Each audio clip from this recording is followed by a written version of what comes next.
understand that our little basic guideline, which says, in part, if you and I want to consistently catch fish whenever or wherever we go fishing, we have to control the depth and speed of our lures or bait on and around the features that the fish use in their movements and migrations. It'd be an injustice to you if we taught you where the fish live, how weather and water affect him, the structure situations that are in the lake, how the fish move and all that stuff. If we didn't teach you tools in order for you to control your depth and speed. Now, you notice I use the word control your depth and speed. Sometimes people don't realize what depth control means.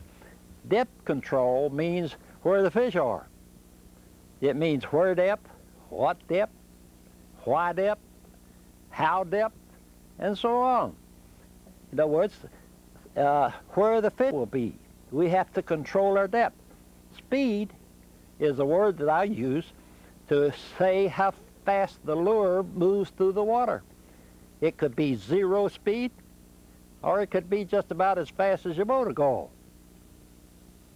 So the other item that is important in this control, these two controls, is the fact that they have to be worked together. You can't separate them. A simple example, if you're trying to work a certain depth at different speeds, and when you change the speed, you lost depth control, you really haven't worked it. So that means that in your control of depth and speed, they must be used together. In other words, let's say that we're going to work a break line at 12 feet. Now, the first pass with the lure down to that 12 feet, working along that break line, we go very slow. And the lure is going right along the break line at that speed. Now, in order to see whether the fish will take it, we have to check the speeds. So the next pass we make it, we're going to increase the speed. That lure has to stay at the 12 feet. Now let's say that it's a half a mile long, this break line. We start out with a slow speed on the troll, and then as we're going along, the lure is working and bouncing along that break line probably at 12 feet. Then when we get down several hundred yards, we just increase the throttle a little bit to check out the speed a little bit more. Now that lure has to stay right there. It can't change its depth. It can't come up because you lost control. You lost control of depth. So they have to be used together. It'd be an injustice to you if we didn't talk about the tools in order for you to maintain depth and speed control. Now, when I said if you and I want to catch fish consistently, wherever we go, we have to control the depth and speed of our lures. Now, I didn't say anything else. I didn't add anything to that. I didn't add the water conditions. I didn't add the weather conditions. I didn't add whether you could, what you can do. You don't add anything. So what this boils down to is the fact that you and I answer all successes and all failures in terms of depth and speed. The control of depth and speed. You answer all successes and all failures in these two things. You do not answer them in terms of light lines, certain color lures, certain wiggles of lures, certain sizes of lures. You don't answer it in terms of the condition of the water. And you certainly don't answer your successes and failures in terms of whether you can cast good or not. And I hear a lot of bad people say answering successes and failures in terms of luck. You and I can't do that as spoon pluggers. We have to answer the successes and failures in terms of depth and speed control. If I was going to ask you a question, let's say, give it an example. I'll make the statement. I was fishing yesterday, and I was using this very small lure, and I had it on my casting rod, and on the casting rod I had about a 15-pound line, and I was using this little light lure, and I wasn't catching any fish. So I saw my spinning rod there, so I picked up my spinning rod, and it had a 2-pound or 4-pound test line on it. And I put that lure on there. Then I started making my cast, and pretty soon I caught a fish. Now right off the bat, you're going to say this. I caught the fish because I had a very, very small line that the fish couldn't see. You don't answer it that way. You answer it this way.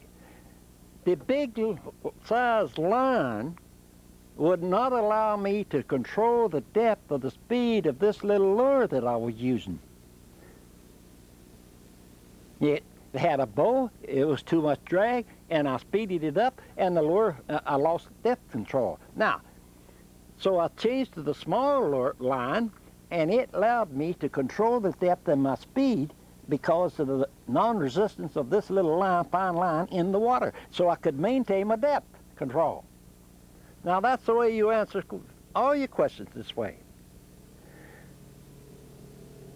So if we don't do it this way, then some guy comes along and asks you a fishing question, you won't be able to answer it. But I just got through telling you, you answer that question in terms of depth and speed control, and you'll never run into any problems as a spoon plugger. Now, as long as you start doing that, you're going to start learning, and you're going to start getting better all the time. So, it comes down to this. It wouldn't be fair to you if I didn't talk about the tools in order for you to control your depth and speed. If you get the wrong tools, let's say that I couldn't troll with a rubber band. And you say, well, that's foolish. Yeah, I know that, but you'd be amazed if your tool isn't right, you can't troll. If your tool isn't right, you probably couldn't even cast good. But if your tools aren't right, you'll not be able to control the depth and speed, which is called for most all the time. Fishing is usually tough and then gets tougher. So we're going to talk about tools, and you've read all about tools, but I think when you get on the water, so we are here, we better talk a little bit about tools. Now, one of the first things I want to talk about is a boat. I use this particular boat. It's pretty wide, and because I can haul a lot of stuff, especially pretty good for taking pictures. But this is typical. On this particular one, I have a 15-horse motor. We'll talk about that in a minute. But the boat is a fishing boat, a John boat. Just a V-hull aluminum boat, around 14 feet. I don't like it too short because it could be dangerous out there, but around 14 feet. It could be a fiberglass boat, or it could be a metal boat, or it could even be a wooden boat. A wooden boat, nothing wrong with a wooden boat. That's so that you will be able to control the depth and speed. Now, you see a lot of big bass boats and these things on the water today. A lot of these fellows will come to me and say, I want to learn how to spoon plug. I want to catch fish like you guys do. So what I do is I say, well, the first thing you do, get rid of that rig, get rid of that boat, because there's no way that you can control the depth and speed in that rig, casting or trolling. I could give you reasons for it, but I'll come to the motor and I'll just add this too. when I start talking about the motor,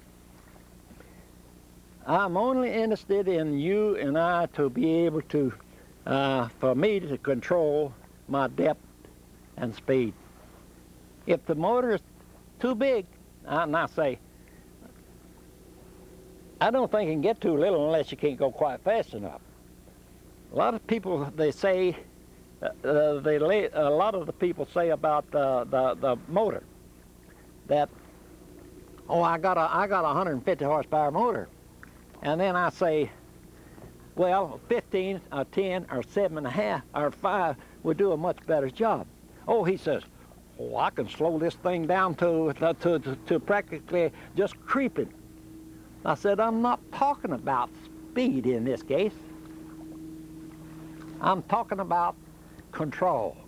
So when a fella says that he can slow down this big 150 horsepower motor to real slow, I'm not talking about that. I'm not talking about how slow he can get it down. In fact, lots of times you wouldn't want it, you'd want your, especially on the troll, you'd want it faster than he could get it slowest. But the big motor doesn't give him control in handling the lures, in handling the boat. He'll shy away from the depth. If he gets, he'll lose lures. I could talk a week about the loss of control in getting back to the lure, just everything. Following contours, the whole ball of wax. And most of the time, they have a steering gear. A lot of people say that, oh, I don't troll, especially the boys got the big fast boats.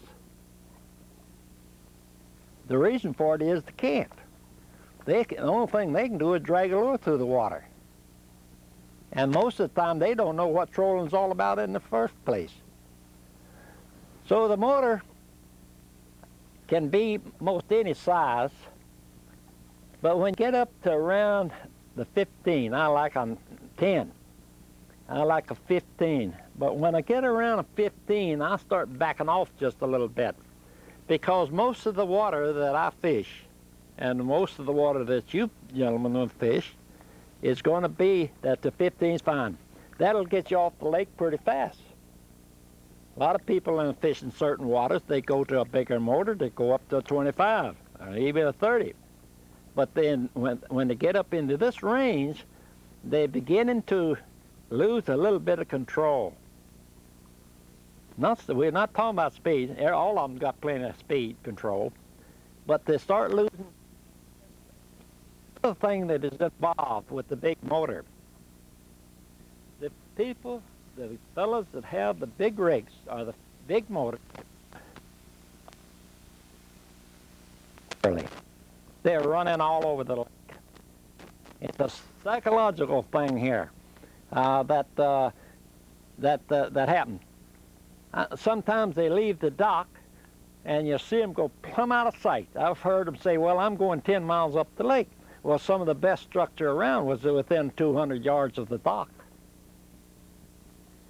So I start fishing from the time I leave the dock, and I end up fishing there. But I don't have to, if it's bad weather, I don't have to go out there. In some lakes, in some parts of the country, fellows may go prefer, as let's say, a 20 or 25 horsepower. Then when he gets back home, he finds that the 9 or the 15 does a much better job. He's on a different type of water, big water. Most of the time, the fellow says, well, a storm come up, I'm only in. Well, there's nothing wrong with that at all. But what I do, if I don't have that big enough motor, I'll just start a little bit earlier. So your rig can be too big. And you've read my material on this. On the other equipment, let's go to the rods. Whether I do this in sequence is beside the point.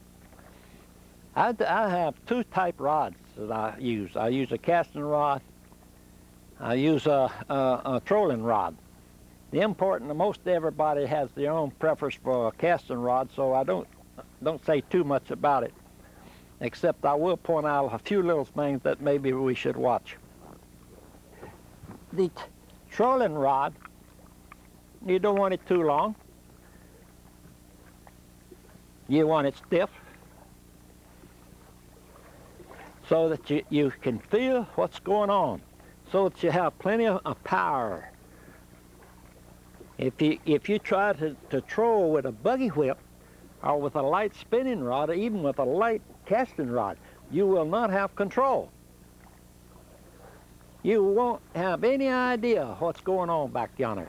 And if a lure gets hung up, you're just going to have to go back. You don't have too much chance of getting that lure loose.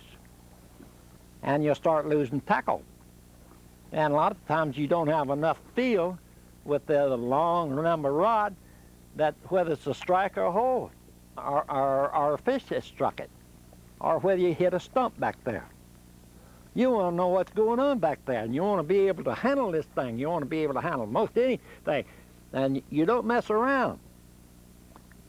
So 4.5 ideal, I think, is 4.5 foot with plenty of broke. You could go up to 4 or 5 if you wish, but be sure if you get any longer, you're going to have to start watching that stiffness. It wants to be stiff. We make Buck Baits makes about 2 rods. One is a little bit heavier than the other. The taper is a little bit different. The standard rod, the way I fix it is I come down a straight taper, then I level it out a little bit, and then a straight taper out here. Now that gives me a little to feel that I want where my bend is to be. On my heavy duty rod, I take a straight taper, a bigger butt, and straight taper all the way out to the end. To me, one of the best controls in any rod, whether it be a casting rod or a trolling rod, is where the guides are located and how many. Apparently, a lot of people never analyze where to put the guides. I'll grant you they are expensive, but not to have. The problem is, especially on the casting rod, you can't hardly have too little, but you can't have too much. So what I do in all my rods, I space them in such a way that I get 4 in all, but 3 down here. If I would pick up a casting rod, this is a 6-foot casting rod,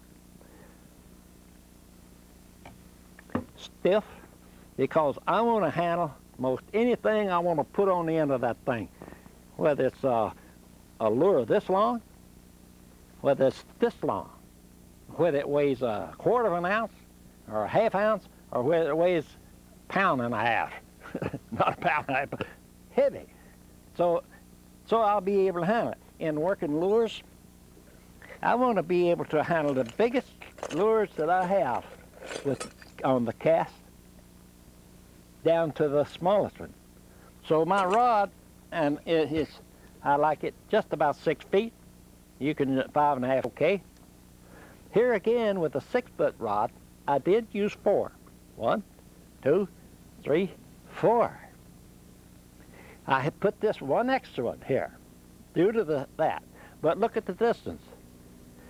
Many times you'll get a rod, and they got about everyone. They got rods all the way back down here. I think they do that probably so it sells. Well, what you're getting is line drag on the cast. You're getting a lot of things. I see fellows that they wonder why I can take a little lure, just a small lure, and cast a long distance without any effort. They have one of these rods that costs $150 or something, and they can't even get it out there. They don't understand. And I said, well, take this one. And the revelation hits them that I don't have the drag. So this has to be kind of stiff. On the reels, I prefer just a trolling reel with a drag adjustment, and this free, so that the line goes out. If I push it up here, it has to work against the drag. You know it. See, still working against the drag. The real key is that if to keep you out of trouble and keep me out of trouble and to keep the youngster out of trouble and the wife out of trouble is that you do not release the spool from the handle. This is a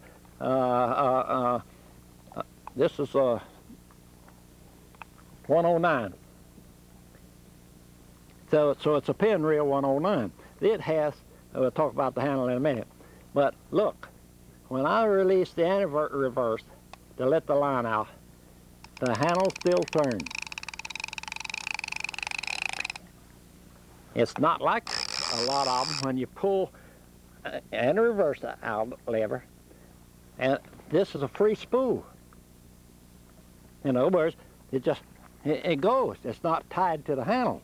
So we don't want to ever release the handle from this.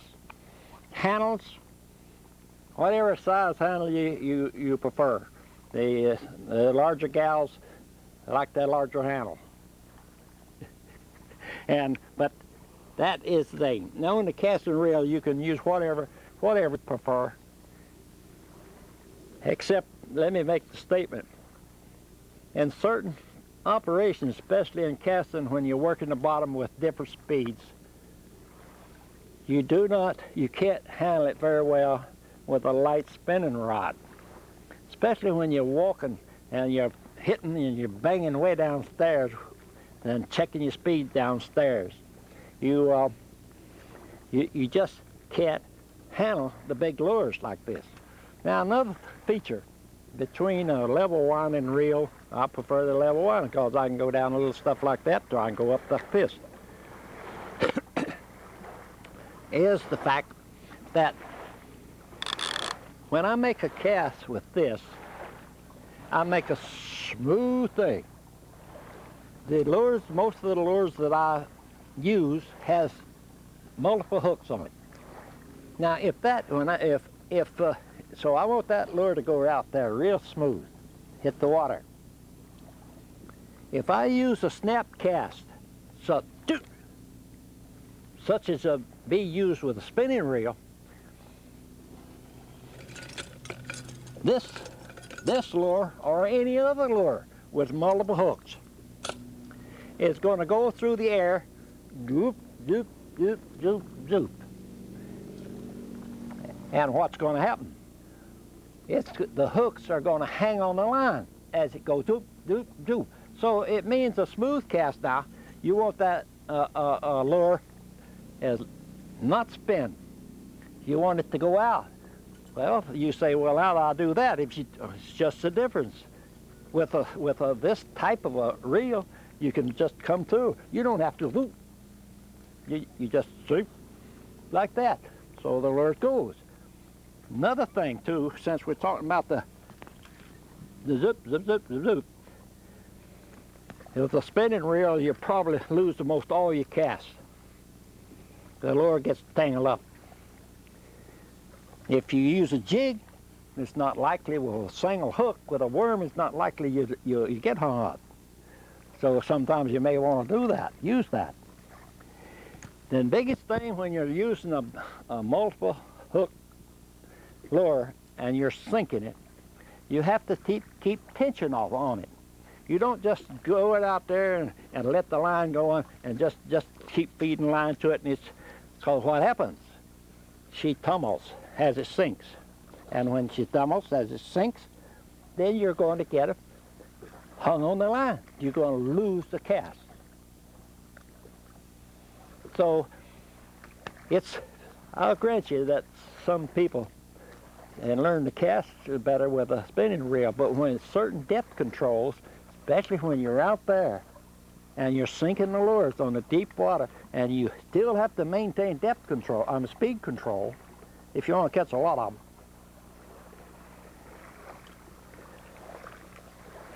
you should drag something that will handle it so that you don't have any trouble. And also so you can get some of your lures loose too at that time. Now when it comes to lines,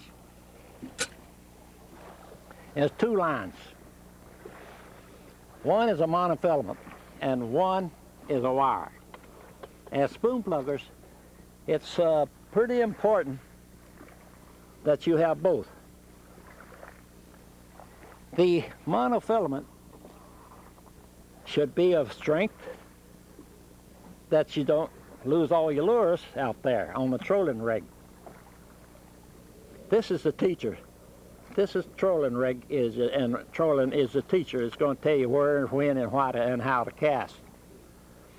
So the line is also must be so that so that you can feel it, so you know what's going on back there. Also, immediately if the lure gets tangled with a piece of grass or if it gets messed up, you'll know what's out there. The stretch should be gone. Another thing, in order for you and I to control our depth and also our speed, you should know how much line is back there. You may want to get back to that same length.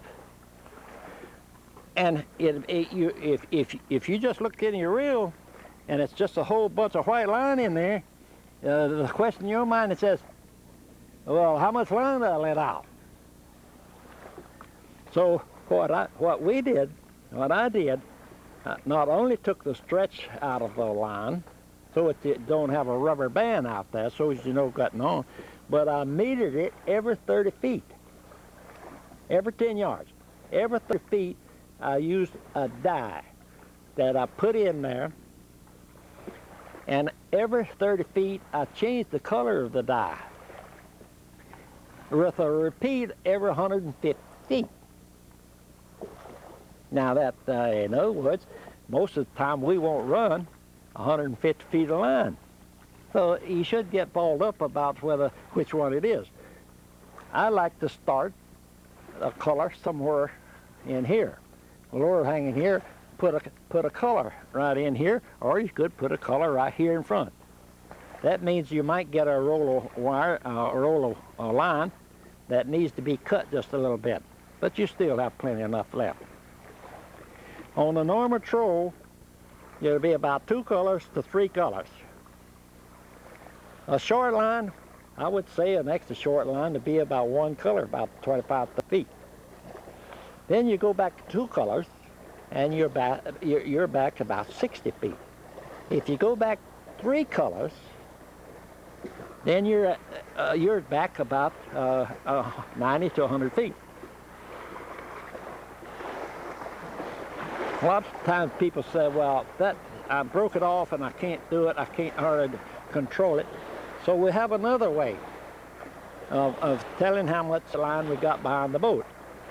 You fill the reel not all the way up to the top of the spool, but you don't leave it down too far either. So you want to put about where you got enough to come all the way up toward the top. If you just got 100 yards spool of line, it's not likely to fill it up.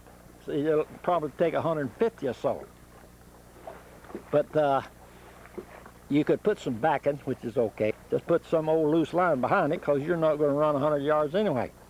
So it'll last a long time.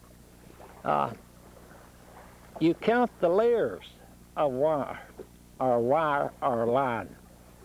Let's say I don't have no color. So what you and I will do is count the layers of line that I let out. I'm going to let out a line. My level winder goes 1, 2, 3, 4, 5, 6, 7, 8, 9, 10, etc. In most all, and you can figure this. Between 4 and 5 layers, I'm going to be back about 1 color. If I run around 10, 11 layers, I'm going to be back about 2 colors. I'm going to be back around 60. If I run 14 colors, 15 colors, I'm going to be back in there around the 90 to 100 feet. You will learn to do this. Then you have to just add that. You get up at 18, 19, then you're back to 100. You're back to 130 feet. if you go more than that. But let me put it this way.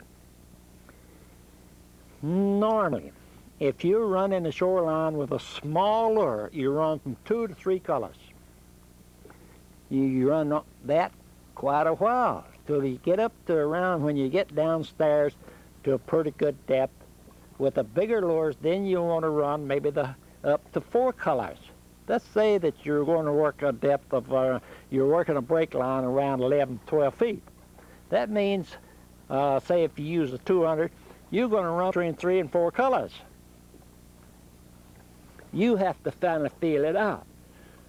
But most of the time when you're running the shallows and you're trolling the shallows, and most of the time it's kind of crooked, even if it's a weed line, you don't want to run too much line because you can't follow the contour too well. So say 2 colors, 60 feet is fine until you go around. Now you get up into the bigger lures like the 250 or the 200 and the 100, and those two, which is take it down to 42 feet, then you can run back, and then you can run the up to 3 colors. Now at times you may want to run more than that, but I prefer, rather than get so much line back there that I can't feel what's going on and I don't know how to control, I'd just switch to a bigger lure that runs deeper. So normally on the big lures you're running from 3 to 4 colors. On the smaller lures you run from 2 to 3 colors. That's a pretty good hand rule. You won't have any trouble with that. I'm going to say more about the line lengths. Sometimes, and we have a lot of spoon pluggers that do this, they want a short line behind the boat. And lots of times them by themselves, they might have somebody else in there, that hand rule that most of go all the way, they want to run those longer lines. But so the best way to check if the fish are reacting to the pass of the boat real fast is run 25, 30 feet, just right in the ball, right there. So I do this sometimes, but most of the time the spoon pluggers, when they're in an area, they'll have another, the second trolling rod, and they want to put a 700. Say they're trolling the depth of about 11 or 12 feet with a 200 or 100. Now they want to get a bigger lure downstairs closer to the boat. So what they'll do, they'll have a rod holder. I don't have one on the boat, and they'll put the thing just about right there. They'll run a 700 lure with about 1 color back, and this rod here and this person over here, they're running around 3, maybe 4 colors, but 3 colors, 3 to 4 colors, but normally around 2 to 3 colors, 3 colors. That'll get the lure right down around that 10, 11 feet. This lure is in the boat, right there. In other words, just as the ball of the motor is still going, but he's back, because at that length of 25, 30 feet, about 25 I would say, this lure is down there too. Now, if the fish reacts to the boat, I hope some of you will. I'm going to give a little lecture one of these first days on the reaction of the fish to a noise. They don't scoot. They say, "What is that?" And I hope one of these times I have take enough time to tell you a few little stories about this. That a lot of people say, "Well, don't you spook the little fish when you're trolling close to shore?" No, he hears me coming. Now, our problem is getting the lure where the fish is so he can see it. Now, how much better it would be if the fish is looking for it. Then both of us are looking to get the lure where he can see it. Don't worry about him. I want him to see my line. I want him to hear I'm around. I want to, if I have to stomp the boat, to get his attention. That's all I'm going to say on that. I want to give a talk on that someday. Anyway, the short line. The last time we were in Florida, a group of us back in June, and it was very, very hot. The short line with a 700 on the troll right there caught most all the fish and most all the big fish. So that's enough said about that. The next thing whether I'm in sequence or not in sequence makes no difference.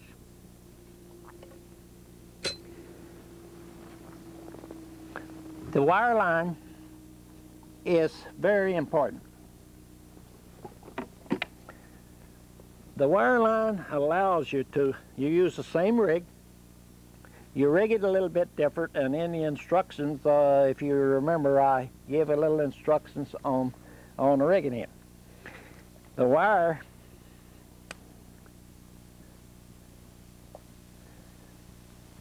I use a leader. And on this, here's the wire. On this, I have a small swivel, just a small swivel. And I twist the wire to the small swivel. Then I want a leader.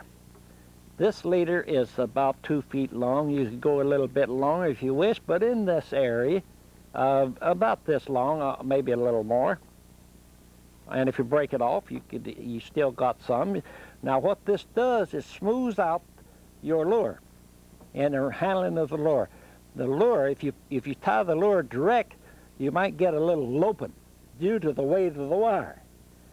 So if you put the leader here, your lure is going to be running smooth, the rod tip's going to be smooth, and everything. Now if you get hung up downstairs, which the wire is going to put you way downstairs, you don't want to break your wire. You say, well, what length, what size do I use here? If you're using a wire that is graded, let's say 18-pound test or 20-pound test, then I would use the same here. This will break before this will.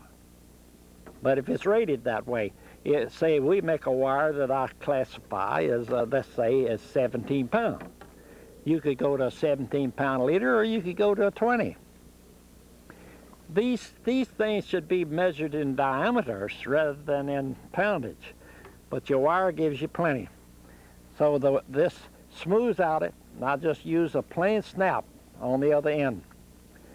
I use a little, just a little bitty barrel swivel, and that will go down through the guides.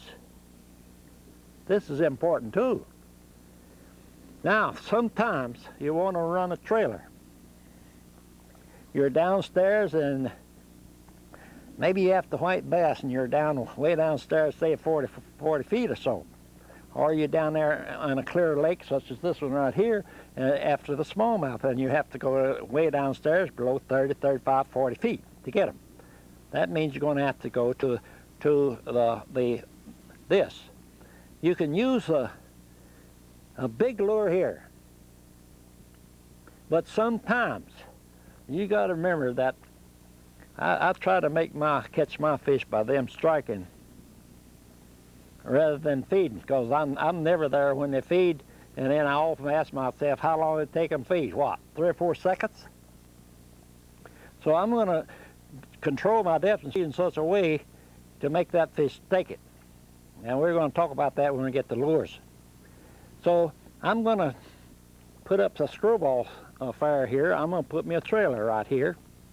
It's going to be smaller. It could be a little jig. It could be a little bitty floating plug, or even a little bitty spoon plug.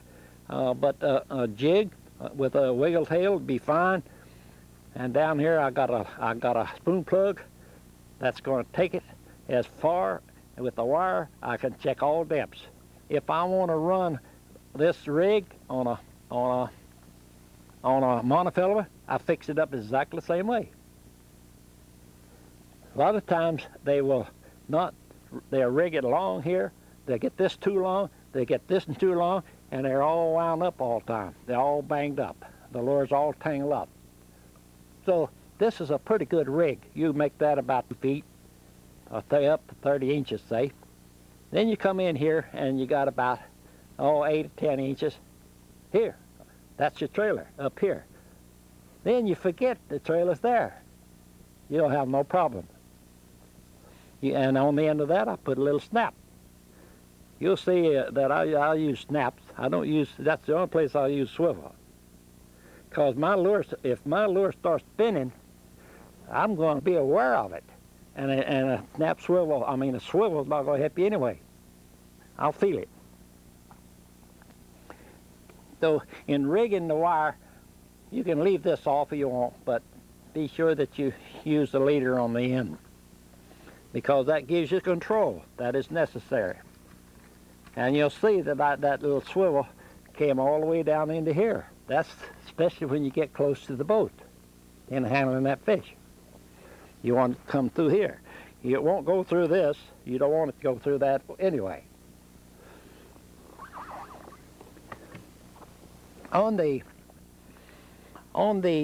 next item that we ought to talk about, we can talk about a lot of different things because there's still a lot of rigging to go through. There's, I know everybody's looking at the depth sounder, so I might as well say something about that.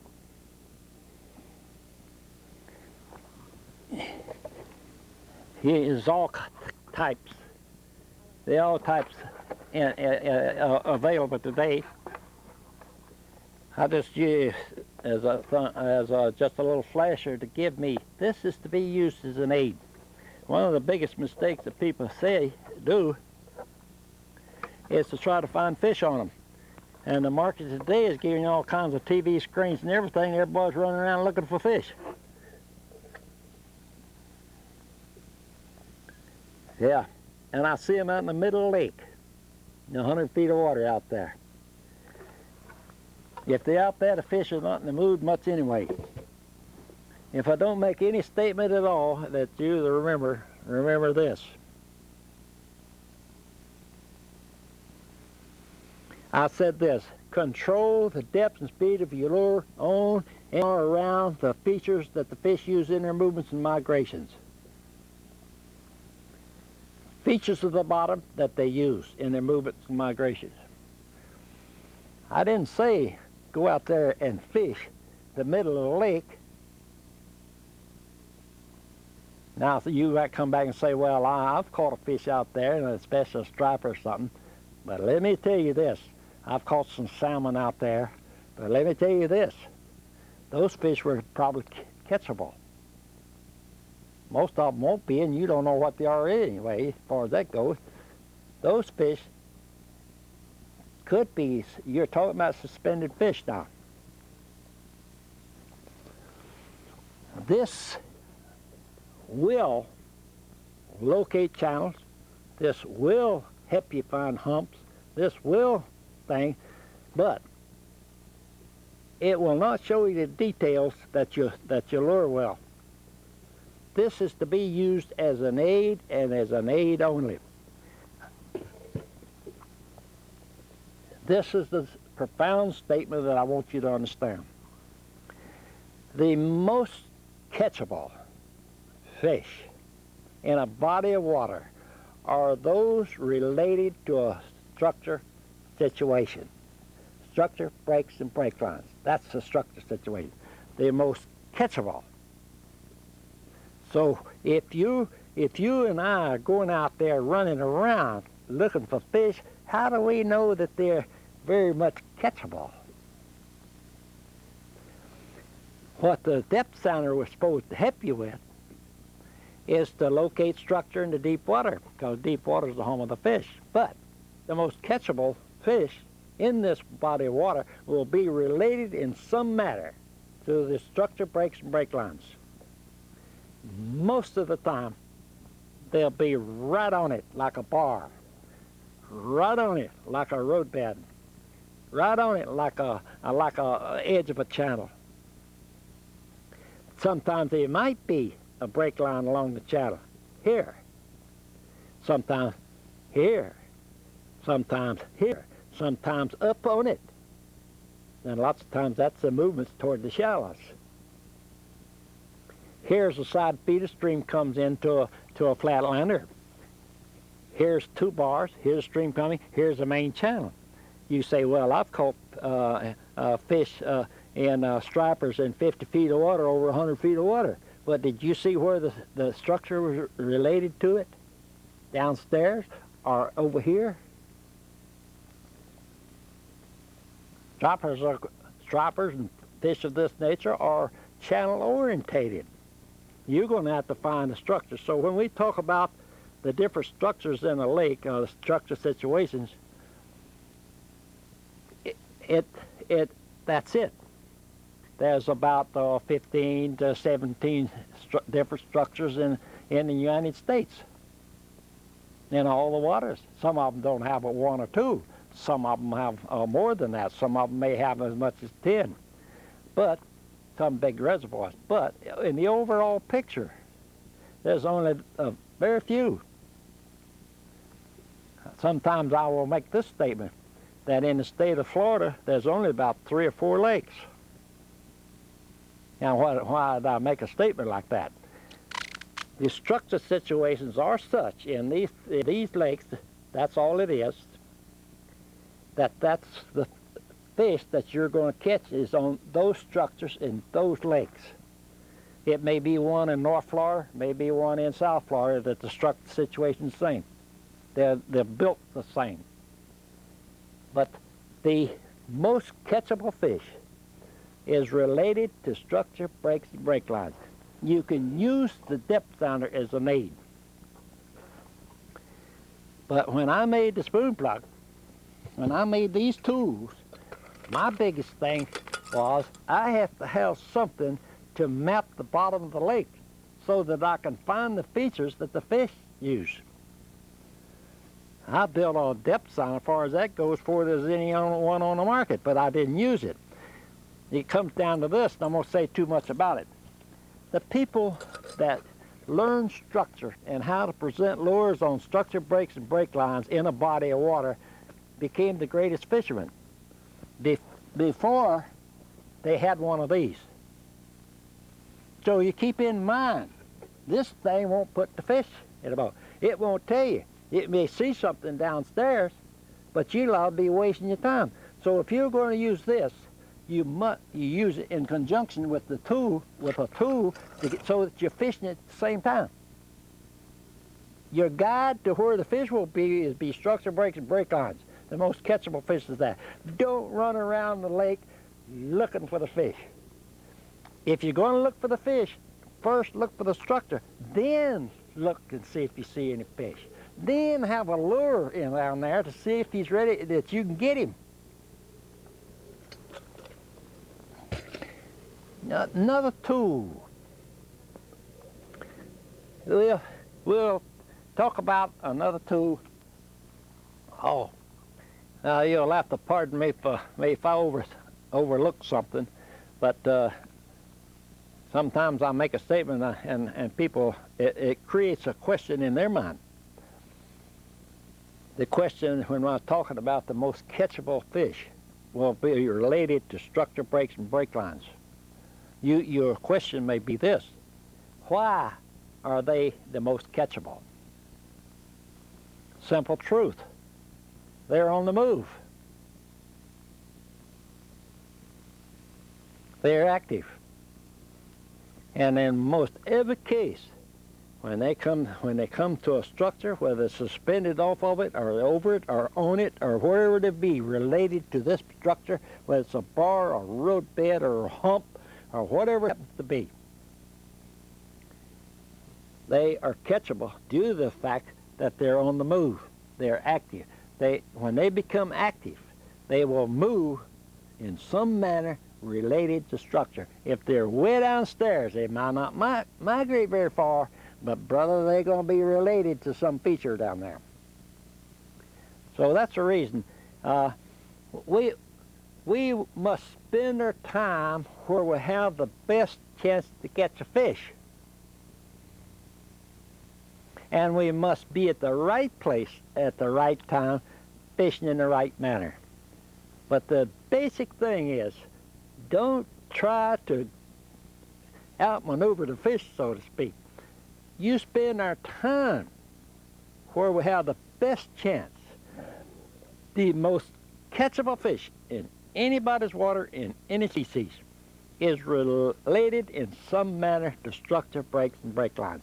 So if you want to get out there, I saw coming up Lake Minnetonka, a guy trolling out there in the middle of the lake, and there was 100 feet of water in him. He didn't have any idea. I saw about 5 boats doing that. Sometime he might have caught a fish out there. But a good spoon plugger wouldn't have been out there. He'd been related to a brake line or the end of a bar or something like that, or a hump, and you'd start seeing that fellow put some fish in the boat. So I'm going to go back to another item here, and which I think is important, just as all this other is important. I don't say that this is the most important thing, but most people do, because this is really what hangs the fish and puts them in the boat, and that's just lures. In order for me to control my depth and speed in anybody's water, I must be able to work from 0 depth to as deep as I can go. If I feel in any man's water, if the water is available, if I don't go to 30, 35 feet, I haven't fished it. Now, lots of times you don't have that much depth, but I like this depth because things become rather stable at 30, 35 feet, the sanctuary of the fish. Now, this brings me to the lures. When I was a little fella and I grew up and in school and everything, I'd figured out a lot about the movements of the fish and all that stuff. And I had every lure that was ever made. Now, I might add this to this thing. This was back in the 20s and 30s. I have seen about every lure that's on the market today come around 2 or 3 times.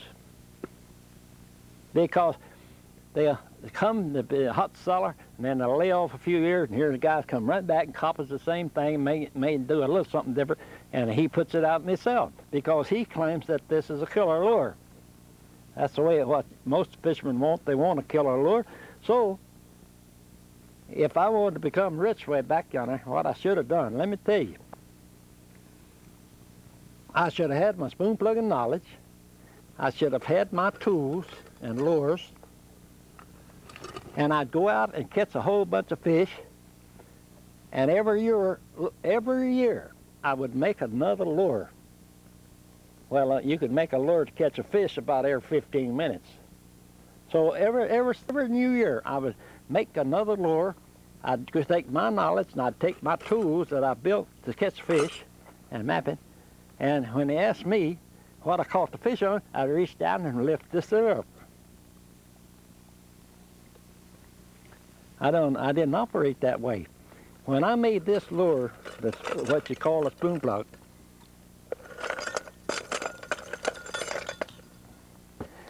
I made this for me. I didn't make it to sell. If I'd have made it to sell, it sure wouldn't have looked like this. I made me a tool to control depth and speed.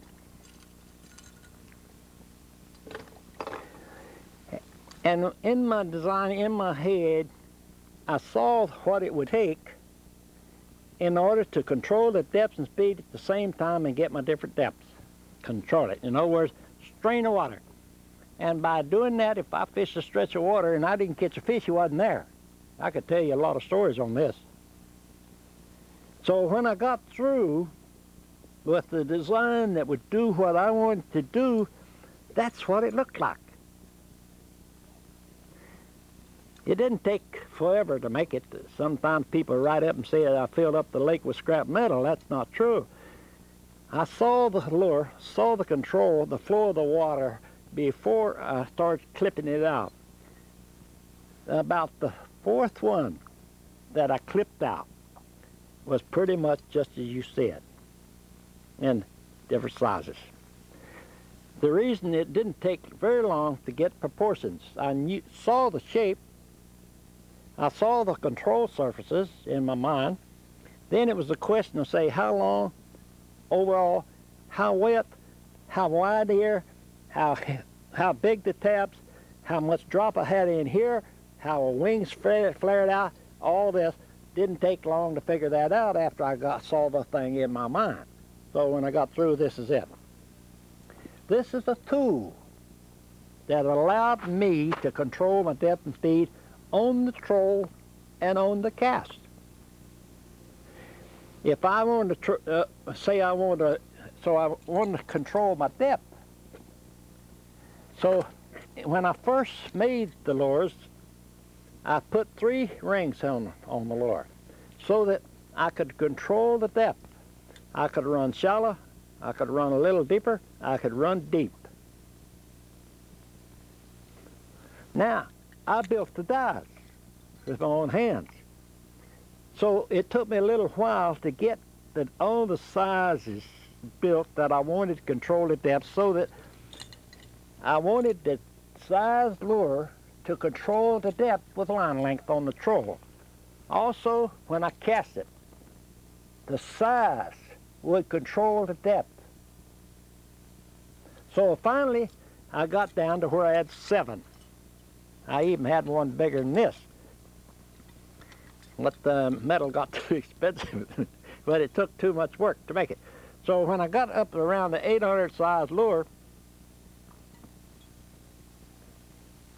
that's where I stopped, because by that time I had developed a wire line, and so I go through these with monofilament. Now if I want to go on downstairs, I start over again. The big part about wire, now I'll pull out all the lures, but most of you are familiar with the lures. All sizes, there's 7 sizes. Here's a little one, here's a big one, and there's 5 in between here, so to speak. This one runs, say, 2 to 3 feet with so much line back. With most any speed I want to use, it still run that depth. Until I get up here, I'm down to around 25 feet, say, with a fairly long line, say 4 colors. In that color, I'm back 120 feet, 100 a little in that area. I'm down to around 25 feet. Well, I've covered all these different depths in there, and in all those I'm controlling my speed. That's on the troll. Now on the cast, I don't say go through all the sizes. You pick up the one that will work. You can cast the shallows with sizes that you want to, but the main thing is this: still depth control. If I'm say that I'm casting toward the shoreline, then I want to cast out here, and I want to cast out here, and I want to cast out there, I can use the different sizes. But I can also pick out the one that casts good. When talking about different size lures, on the cast, most of the time you can, some people can't cast the little ones, but you can, if you're casting and working real shallow water or the fish is schooling, you may want to use a small lure. And one that doesn't run very deep. So I don't worry too much about the casting the shallows or casting shallow water. Most anyone can do that, because the fish are in shallow water, they're very active, they'll chase and they'll go a long way. So you don't have to be on the money. You don't have to worry about depth and speed too much, because the fish are very active. But when you get downstairs, then we have to be more exact. As we go deeper, let me put it this way: you and I can get by with pretty sloppy fishing, depth and speed control, when in the fishing the shallows down to 8-10 feet, because the fish are active. They're going, they're looking, they're up there for business. But when we go downstairs, the deeper we go, the tougher it gets. Not only the interpretation, but also the presentation of lures. It isn't difficult, but it becomes more difficult due to the fact that you have to be more exact. You have to be on the money downstairs. So as we go down, that's the reason the structure is so very important. You can anchor in a position working deep water on the cast, and you may be just 10 feet. You move the boat 10 feet and be more exact downstairs. when we go downstairs and cast, and say from here, and you're on a fan and cast that deep water out there, this is where you have to have tools to do this with.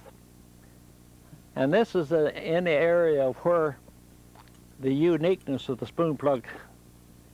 It has to sink. That's one thing. I knew that right off the bat. And when I get it, it must work the bottom. You've heard me say that when fish, the deep water is the home of the fish. They move along the bottom features and move toward the shallows, using these bottom features as the migration route toward the shallows. That means, and then when they get up around 8 to 10 feet, then they start to saying, whoa, back up, I'm getting too shallow. But at the same time, some yearlings have gone on in, but they're looking here, and they're looking up here toward the surface. They're looking down here in this section. They're looking over there at the weed line. They're looking down here all over. They're looking all over here, this area. But when they're downstairs in the deeper water coming from the sanctuary depths, they're going along the bottom, and they're looking at the bottom. They're looking at the bottom features. They're following the bottom features. Then when they get up down there where they say, oh, back up, I'm getting too shallow, then they might look up. So that means we strain that water up here. We just cast it, we strain it, just strain that water. But when we get downstairs now, bottom is our guide. That means that we check the lures on or as close to the bottom as we can get it. And a lot of times, if it's clean, we want it right jam against the bottom. So what it means is that when we're casting downstairs, we'll make the cast into the left, and we go to a bigger lure. Usually when I'm casting to deep water, I will start usually with a 200, which goes pretty deep. But the size lure that I'm going to cast toward deep water, now pay attention very carefully to what I say here. The size lure that I use in casting toward deep water is going to be controlled by how much water I have where I've anchored, how much water I have under the boat. Now, if in this case, I'm going to say I have here up against the bank, then I can make my cast out there and sink it down to the bottom, sink my line, and make my retrieve.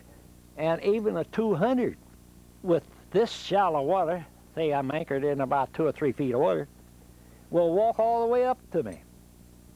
Now, if I move out and anchor at 10 feet in order to reach the area where I want to reach, the 200, it'll sink down there, of course it will. But as soon as I start to retrieve, there's not enough power in this thing to go and stay down there. Pretty soon, the angle that I'm pulling up gun, I'm pulling this lure off the bottom. I'm losing depth control. Although I speed it up, run it slow, I'm losing depth control. So I have to go to a bigger lure. So if I'm anchored, let's say if I'm anchored down there around 6 or 7 feet, I usually will start with a 100. That means that I cast a 100 out there and I got 6 or 7, 7 feet under the boat. And I let down. My angle is such that I can still walk the lure, keep it next to the bottom, all the way in. Now, if I move out and anchor a little bit deeper, say 10, now this lure is going to leave the bottom pretty quick. So I go to a bigger one. I go to, say, a 700. Then I'm anchored deep, and I can reach the spot, and even though I got maybe 12 feet of water, this lure will stay on the bottom pretty long time before it comes up to the boat, because it's got more power. Now, if I anchor, let's say I have to anchor in 15 feet of water in order to reach the spot, I can cast a spoon plug out there, and I'll get a pretty good walk, especially if I can throw it across the brake line into the channel here. I'm anchored up here, and I got 15 feet of water under me. See? but I got my lure down through here. So I sink it to the bottom, and I come up, and I go bump, bump, bump, bump, bump, bump, and it comes right on up to the boat. But I fished the area, because that's where the fish are going to be when they're downstairs most of the time. They're going to be right there. So, but let's say that I can't, anchor so deep, and the brake line is such that I sink it, I don't get control of depth or speed with the spoon plug. Then that's where we have to go to a jump lure. You ask me how many lures I have in my tackle box. I have them this way so I can get to them.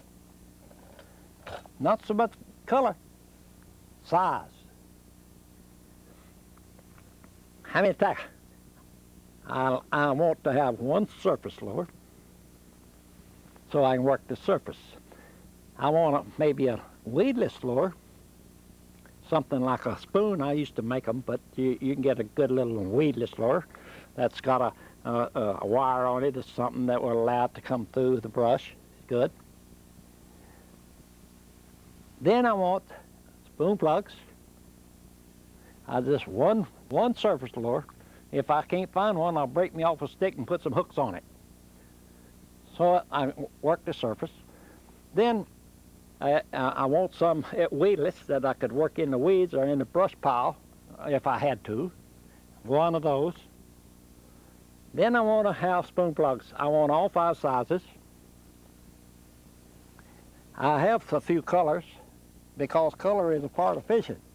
Well, I'm going to talk more about color, and you'll hear me say about what I think about color.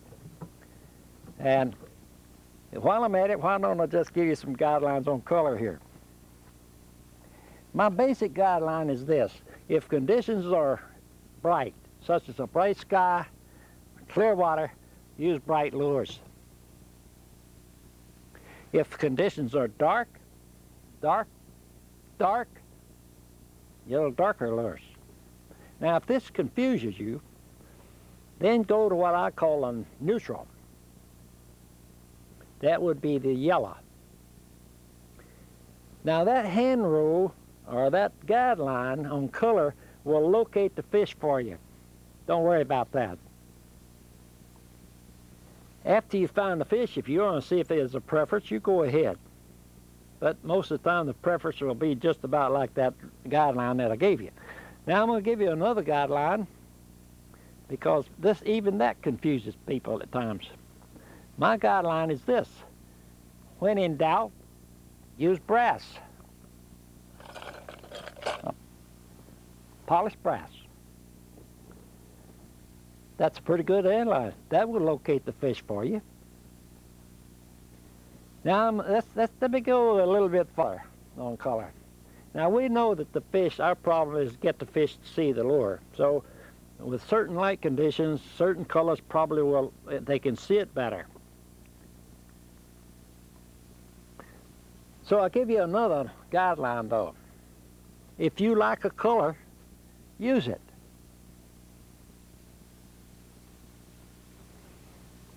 I'll even go farther than this, and I'm going to give you another one.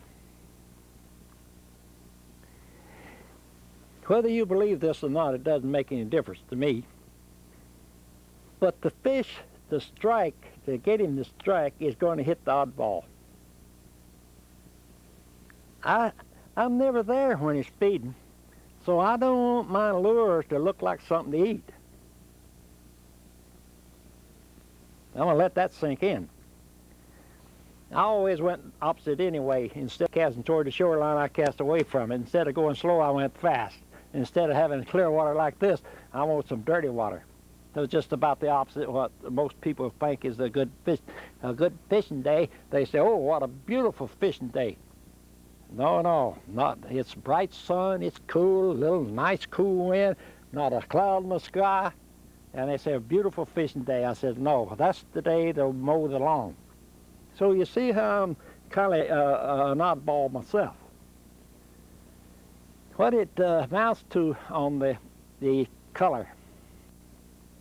I don't want my lure to look like something to eat. And this definitely doesn't look like anything to eat. but nothing will catch more fish than that thing right there. If it passes the fish at the correct speed, you can just about bet you're going to get him. You have a guideline. I don't care how dormant he is. I don't care how deep he is. If I get the lure right there, 0 speed, he'll suck it in. That's a little guideline you remember. Our problem is to get the lure where you can see it. If he's there, don't worry about it. So when it comes to color, I have one more guideline on color. Make it to look as oddball as you can make it.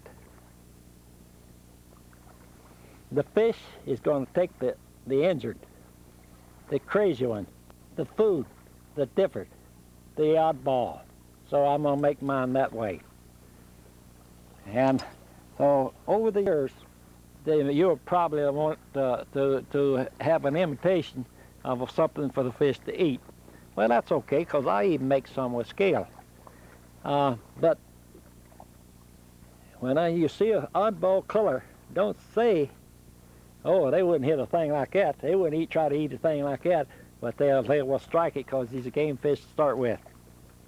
And an old saying that I don't say this very much anymore when I'm talking to people about color, because they'll keep going through the tackle box, try to find the color that the fish will hit.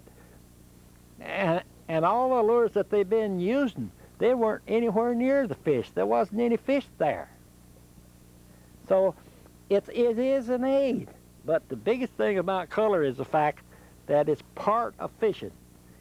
When Jerry's sitting in the front of the boat and we're fishing, I'm not about to use the same color she gets. I'm going to use something different. So it's a part. I often say I'll catch a fish and I say, oh, you ain't got a color like this. That's part of fishing. So this is the oddball. That's about all I'm going to say about color, but because I'd rather talk to you in the room and when we take up kind of like a basic guideline. Now the next thing we want to say something about is a net. You want a net big enough, a spoon plugger. When I say get your net big enough, they say, oh, I'll never catch fish that big.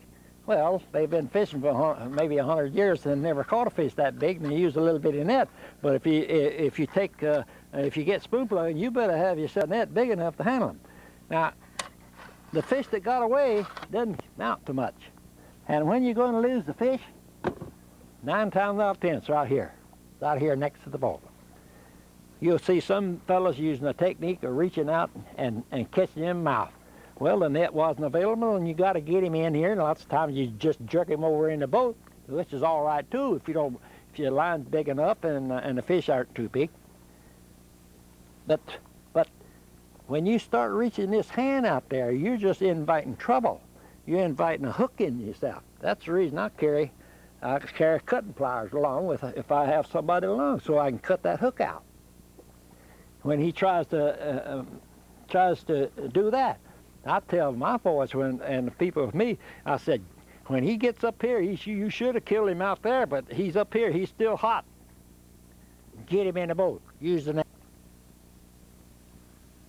And so the net is important, and be sure it's big enough, because a little old net, a little old short handle, you want to get that fish in the boat. So if you see any film or anything of a spoon plugger catching fish, he's putting him in the net, because that's the way he's out there to catch fish, and that's the reason we're going fishing in the first place. I don't go fishing unless I got an anchor.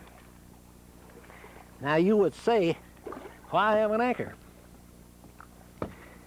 You have to have an anchor most of the time when you're casting, especially when you're casting toward deep water. A lot of the casting that you will do as a spoon plugger is not going to be up here at the bank. It's going to be way out yonder, and you got to be anchored, and you got to cast right straight on the money, and the anchor is the only way to do it. This is a round anchor, and it not drag time. So in certain areas, you may want to use what I call a wind anchor, one that's got like a Danforth anchor. So it's got 2 points that can grab in the ground. That's great, but they are sometimes will hang up and you lose them, whereas a round one. So you have to use a little judgment in what type you want and what type of bottom that you're fishing, where you fish. So the anchor, I wouldn't go fishing without an anchor. Let me give you another example. Don Nichols, which is one of the greatest fishermen I think in the living today, he and I were fishing in an area, and we hit him on the troll. We located the fish on the troll pretty far out, and so we immediately went to the cast. We anchored. Now Don is very good throwing markers, but he's also getting line sights. So he says, line up that thing there with that, and that's the angle here. And we've got a line sight across this area, and one over here, and one over here. There's where the anchor was. He got it that fast. That's what I try to do too. I'm not as fast as he is. So we went out there and dropped the anchor. After we got the fish on the troll, we went out there, and he said anchor it, so I anchored it right there. So we started casting. And we cast, and we couldn't catch any fish. And pretty soon, I said, Don, let me tell you. He said, oh, we got to move the boat about 10 feet that way. I said, exactly right. We moved the boat just 10 feet, and we were on them. It was approach of the lure, and exactly the way it happened. That's the way that we could control our depth and speed. Where we were 10 feet off, we couldn't, because we had to be on the money out there. So without the anchor to hold us in position, we were both a dead duck.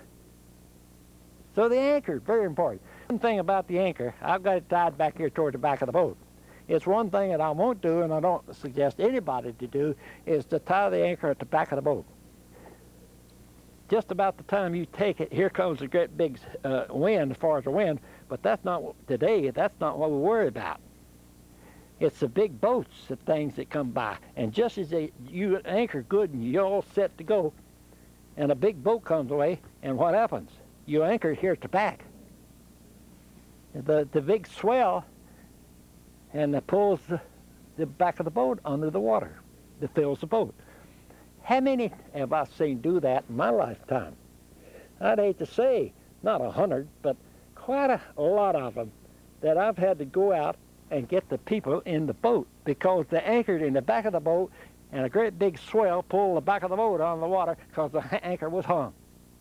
So you got to be very careful. If there's no wind and no traffic, then no. But you should go as far toward the front of the boat as you can. Lots of times up there, those that have a crank, that makes it real easy, but a lot of times you don't. I got this tied right here because I'm sitting still here. But I'd want my anchor, if it's rough, if the water and the waves and so on, the big boats come by, I'd definitely anchor it up. I'd anchor from the front side. The next thing that is important to me, and one of the most important things for your interpretations, and you will, as long as you be around the spoon plugs, you know, and that is another very important tool, and that's a marker. You can make a marker out of most anything. I see people making markers out of something about this big. I see people making markers out of a flat piece of styrofoam. If you least little wave action, each little glare of the sun, and you get 50, 100 feet away and you can't see it, you're lost. If you use one of those, you sure better get you some line sights. Get one this way, two objects lined up here, and then at right angles here. Not over yonder, at right angles. Then you can come back and you know where your marker was. When you look. But I go to it big so I can see. You can make it on a jug and paint it, but if the paint wears off, you see this has been used. So today you can get these detergent jars that you can see. You want them bright enough, and you want enough weight so that they don't drift, and you want enough length of line on it so that that you reach the bottom. What I do, I got quite a few. I wasn't getting. I got 4 sitting here because I may want to drop it along a brake line. This brake line will be a quarter of a mile long. It may have some crooks and turns in it. I may have a weed line that's got a whole bunch of fingers on it. Here's a weed line. weed line, weed line. Now you say, well, follow it with the depth sounder. Oh no. Most of the time, your boat may be in position, but your lure wouldn't be in position. It'd be in the weeds. Now what I'd do, I would throw a marker on a long weed line. I'd throw a marker here on a finger. I'd go down there and I'd throw it on another finger. I'd go down there and throw it on another finger. And I use them big enough so that I can see them. If it's on a break line, sometimes I may have 3 or 4 markers for a quarter of a mile. Now don't worry, there's my fishing water. And I can see it. I know what's going through some of your mind right now. You say, well, if I throw out a marker, somebody's going to come along and pick it up. That's true. But you have to watch it. And because a lot of people don't. You should put your name on it or something and say, hands off, I'm fishing. This is my marker. And a lot of times maybe they, in some areas, rather say that you can't throw markers out. Well, they're trying to put so many strings around our neck. You're going to choke us fishermen to death one of these days, too. But at the same time, markers are so important in your mapping and interpretation of structure. To me, it's one of the best tools for learning that you can use in your interpretation, because it's in the area of interpretation that you and I can always get better. You want to be able to look at the weather. You want to be able to look at the watercolor. You ought to be able to look at the terrain. You ought to be able to look at what's here, what type of reservoir it is, and know where the fish are going to be. It's the interpretation that you have downstairs, the weather and the water, that you'll always get better. So that's the reason I say that when there's no such thing as a fishing expert, because he can always get better. And when I see these people say that he's a fishing expert or any kind of expert, then well, I'll be a nice guy. I won't say what I want to do. But to me, there's no such thing as an expert fisherman. He can always get better. The next item, I think, is after the marker, is a tool that I use. These are something that you can get by. I fish a lot of different water. This is what I call a plug retriever. It's one I made. I just use a cut off of one of the legs on one of these chairs, these long chairs, and I took a little piece of wire and I bent it. This is clothesline wire, and I bent it and stuck it down in there with a little hook. I made me a little hook right here on the end to put my wire through, my line through. Then I put it up like that, and I poured it full of lead. Very heavy. Then I have this. My line,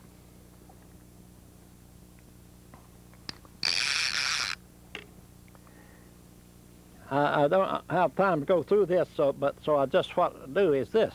I do it like this. I pull it right like this, and my line is in that thing right there. So I just let that down to the line. If I got hung up, I'd show you how to do it. But let me do that when I'm demonstrating the maneuvering of the boat. And when I have to go back for a hang, what I do in going back, and also how I would use the plug retriever. You have to be heavy enough to do the job. Some of the spoon pluggers use one a little different. They'll make theirs out of a piece of iron. They drill a hole here, and they have a twisted wire like this. See, same wire goes here, like this, over here, comes over here, and down here, and then welded in here with a hook up here on the end. This one, same thing. Some people seem to like it a little better. You come in here like this, put it in here, pull it up here, and you see it, I'm on the line. Now, when I go down toward the lure, if the lure's hung on a brush or on a rock or on a stump, the lure will probably come up right into that and grab here. Well, they'll grab mine, the one I make there. That's for me. I don't make them for sale because you couldn't afford to pay the postage on them. And so you're going to have to just make it so. If you usually see on a commercial these things, they're so light that they don't do any good anyway. And if you're in a current and you get hung up in the rocks in the current, rather you better have something that get downstairs and stay there. So it's this retriever will do most of the time. It'll pay for itself every time it goes down. But I will demonstrate that later on, and also show you how I'm going to use the rod, my line, to get my lures loose. Without going to this.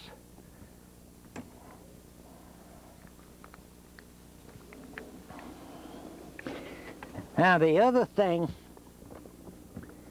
that I might mention, and this doesn't go to everybody, but it does in those people that will say fish the TVA chain, or a lot of areas in the south where there's a lot of weekend trot lines left in the lake.